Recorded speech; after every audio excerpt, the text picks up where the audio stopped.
Would you marry a complete stranger just to save your dying mother? In the heart of Ibadan, where bustling markets hum with life and the scent of fried plantains floats through the air, lived a young woman named Adaeze. She wasn't famous, she wasn't rich, but she was full of dreams. Dreams now buried under the weight of one impossible decision. Her mother, her only family, was dying. The hospital demanded money Adaeze didn't have. Time was slipping through her fingers like sand, and every door she knocked on was slammed in her face. She prayed, she cried, she begged. Still, the clock ticked louder than her hope. Then came the call. A stranger, wealthy, influential, hidden in the shadows. His offer, marriage. No questions, no love. Just sign the papers and the hospital bill would vanish. It sounded like madness, like a trick sent by the devil to test her. But what do you do when love stands on one side and death on the other? She hesitated for just a moment. Then she agreed. That one signature would buy her mother more time, but would cost her everything she knew about trust, safety, and truth. What Adaeze didn't know was that she wasn't just walking into a marriage. She was walking into a haunted house, a grieving man, a buried past, and a secret that had been sealed behind locked doors for years. She thought she was saving a life. She didn't know she was stepping into a grave. Stay with us for this real African tale of sacrifice, silence, and the strength of a woman who dared to walk through the fire. Before desperation knocked on her door, Adaeze lived a life marked by quiet simplicity.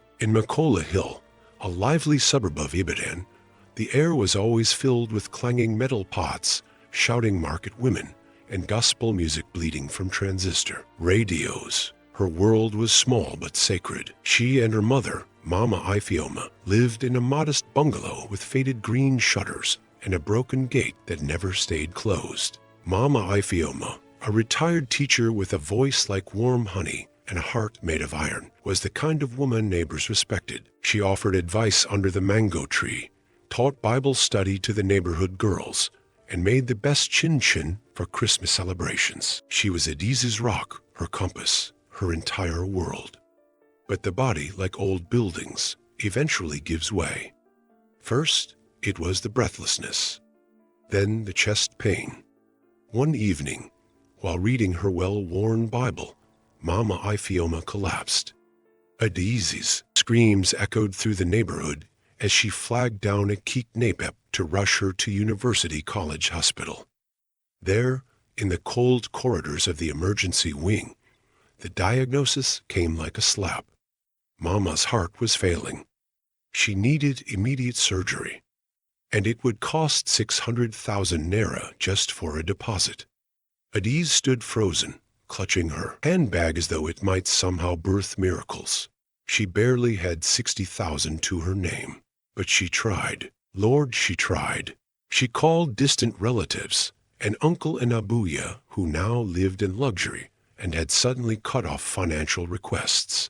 She begged old friends, sent messages to old classmates. She sold her father's transistor radio, her mother's lace wrappers, and the framed wedding photo that once hung proudly above their living room door. Still, the hospital account remained dry.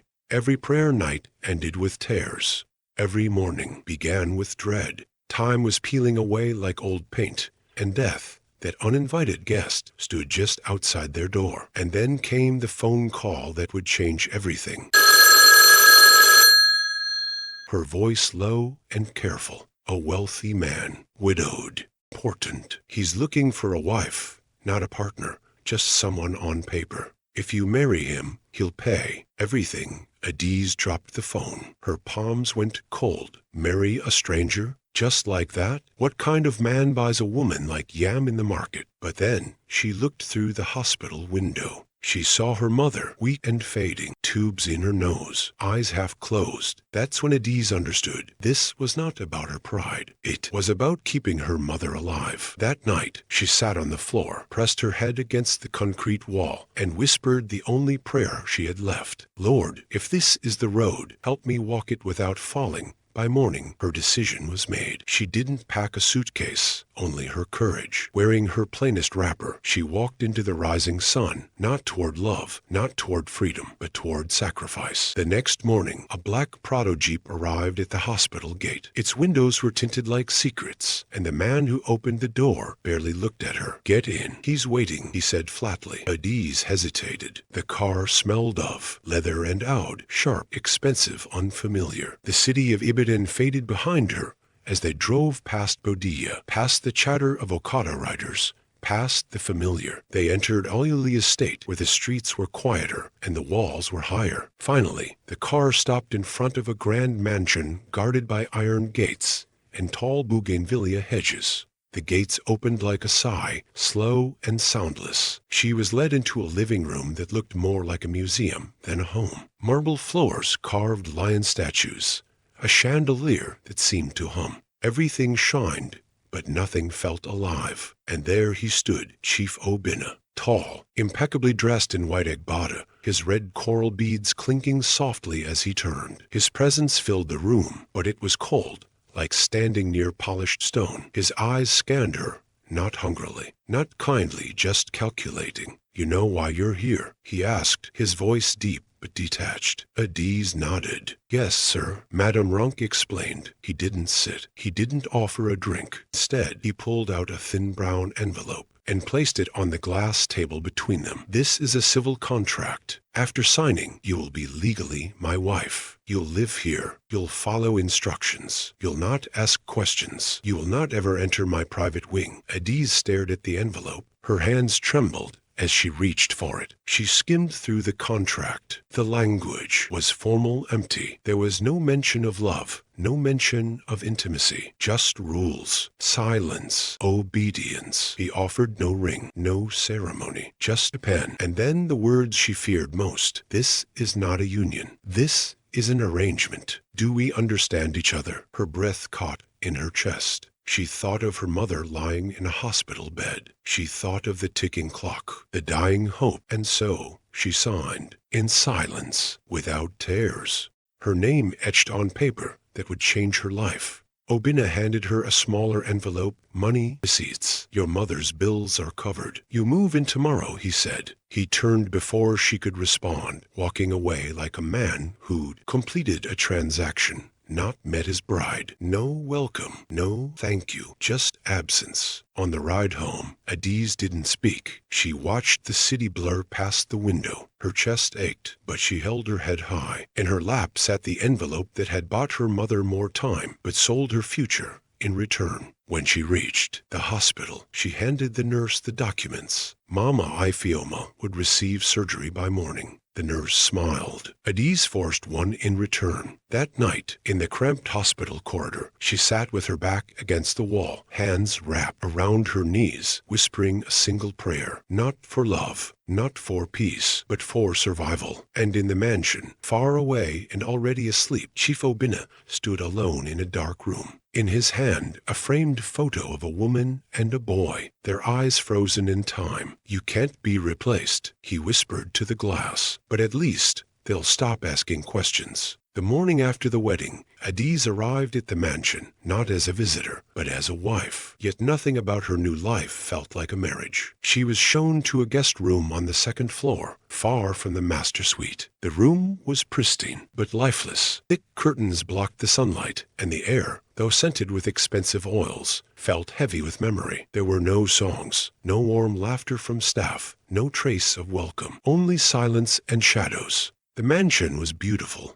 Yes, but cold. It was the kind of beauty that intimidates, not embraces. Obinna left early each morning and returned late. When he spoke to her, it was with formality, like a boss addressing an employee. He never asked if she'd eaten, never wondered how she was settling in. He had paid for her presence. Nothing more. "Dinner is at 7, the steward told her the first night. But the Oga eats alone. Adaeze sat on the edge of her bed, staring at her reflection in the mirror. "Wife," she whispered, but it didn't feel real. It felt like a borrowed title. Yet in the midst of the mansion's chill came one bright flame, news from the hospital. Mama Ifioma's surgery had gone well. Her strength was returning. Adaeze rushed to see her. The older woman smiled weakly from her hospital bed and reached for her daughter's hand. "You did it," she said, her voice barely above a whisper. "God used you." Adaeze swallowed the lump in her throat. She couldn't speak the truth. She only nodded.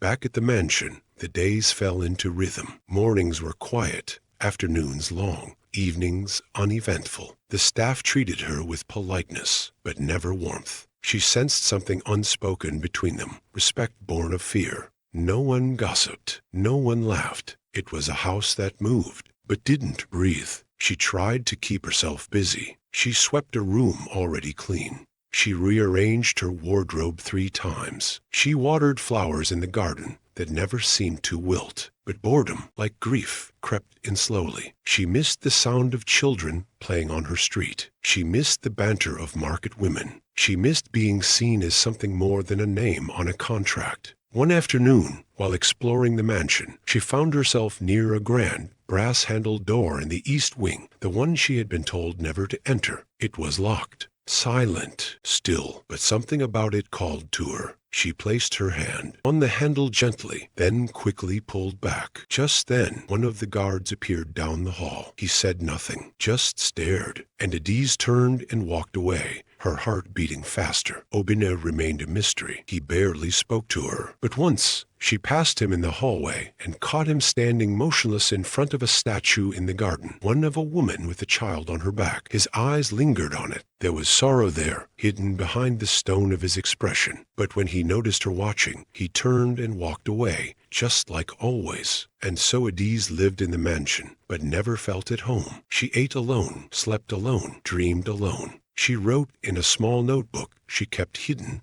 under the mattress. She poured the words she dared not speak aloud. "I don't feel like a wife," she wrote one evening. "I feel like a tenant in someone's memory." But still she endured, because while her heart questioned her choices, her spirit remembered why she was there, for her mother, for survival, for the child she didn't yet know was already growing inside her. Weeks passed, but the mansion never grew warmer. It remained as still as a graveyard, despite its glowing lights and polished surfaces. Adaeze began to notice things, small at first, like whispers that vanished when she turned her head, or doors that creaked open even when tightly shut. The staff never spoke of Chief Obinna. They simply called him Oga, and when he entered a room, conversation stopped mid-sentence. Eyes dropped, smiles disappeared. It wasn't reverence, it was fear. One afternoon, while passing the staircase, Adaeze saw the chef, the elderly woman with tired eyes, tucking a small black pouch beneath a wooden step. It looked like a charm, the kind made by traditional healers. When Adaeze asked her about it, the woman's hands shook. "It's for protection," she said quietly. "It's better you don't ask questions, madam." Protection from what? Adaeze's heart tensed. At night, the house whispered. She heard tapping sounds from the ceiling, though no one ever checked the roof. Doors clicked. Footsteps echoed outside her room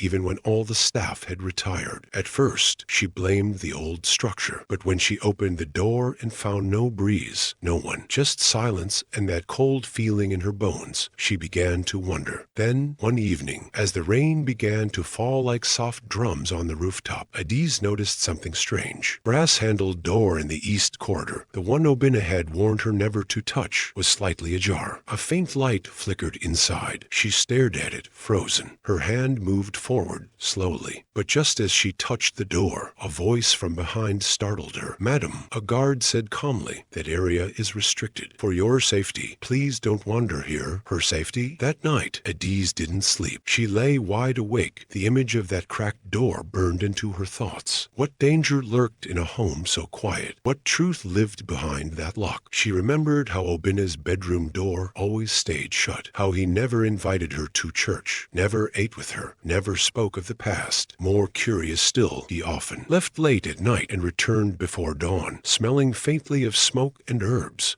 as though he'd passed through a place most people feared to name. Once, she tried to follow him. When his black Mercedes pulled out of the compound, she paid a local Okada rider to tail him. But after a few silent turns down a dark street, the car vanished. No tail lights, no sound, just darkness. And when she returned to her room, something waited for her. A single black feather, laid carefully on her pillow. Nothing else was touched. Nothing stolen. Just that silent warning. Was someone watching her, testing her, protecting her? Even Mama Ifioma, during their phone calls, noticed a change in her voice. "Are you happy?" her mother asked gently. "I'm grateful," Adaeze replied, but gratitude could not calm her suspicions. She began documenting everything in a notebook, no longer just emotions, but facts, times, dates, noises, shadows. She slipped the book beneath a loose floorboard each night before sleeping. Her fear was no longer passive. Tea had become methodical, and there was something else. The painting in the hallway, a large portrait of a smiling woman and a little boy. Obinna stood behind them, his hands on their shoulders. The faces were warm, the colors rich. But every time Adaeze passed the painting, she felt as though the woman's eyes followed her, not with kindness, but with judgment. When she once dared to ask the housekeeper, "Who are they?" the woman stiffened. "Please, madam," she whispered. "Olga doesn't like it when we talk about them." That night, Adaeze lay awake, eyes fixed on the ceiling, a single truth crawling beneath her skin. This house was hiding something, and the deeper she stayed, the louder the silence became. The power went out across the estate, plunging the mansion into a hush deeper than usual. Adaeze sat on her bed, her kerosene lantern casting long, soft shadows against the wind outside howled through the trees. But inside the mansion, it was something else that stirred, a shift in the air, like a secret preparing to surface. Then came the sound.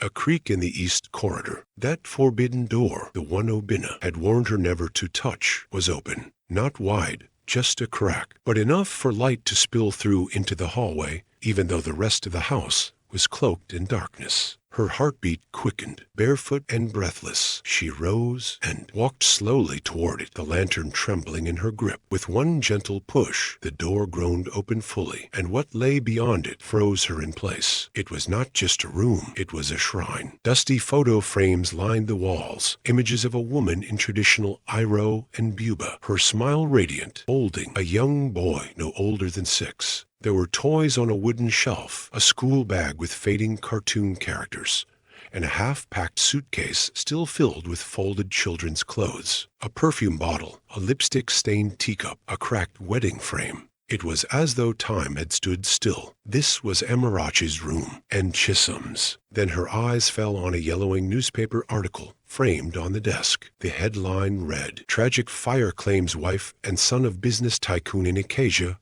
Her breath caught. She leaned in, reading details about a faulty generator, a sudden explosion, and how Obinna was away on a business trip when it happened. But beside it was something far more telling, a page of handwritten comments and whispers collected from neighbors. The generator was new. She'd been trying to leave him. He locked the gates from outside. Each sentence struck like a hammer against her chest. Tears welled up, not from fear, but from clarity. She now understood the sorrow in his eyes, the coldness in his touch, the silence in the walls. This house wasn't just haunted by grief. It was drowning in it. She stepped closer to a child's wooden bed and sat down slowly, her eyes fixed on a photo of Chisholm smiling with missing front teeth. Beneath the frame were 4 simple words, "Forever our sunshine, Chisholm." Her hand moved to her belly instinctively. A life was growing inside her now, in the same house where life had once been lost. But the moment shattered. Footsteps echoed down the hallway, slow, deliberate, unmistakable.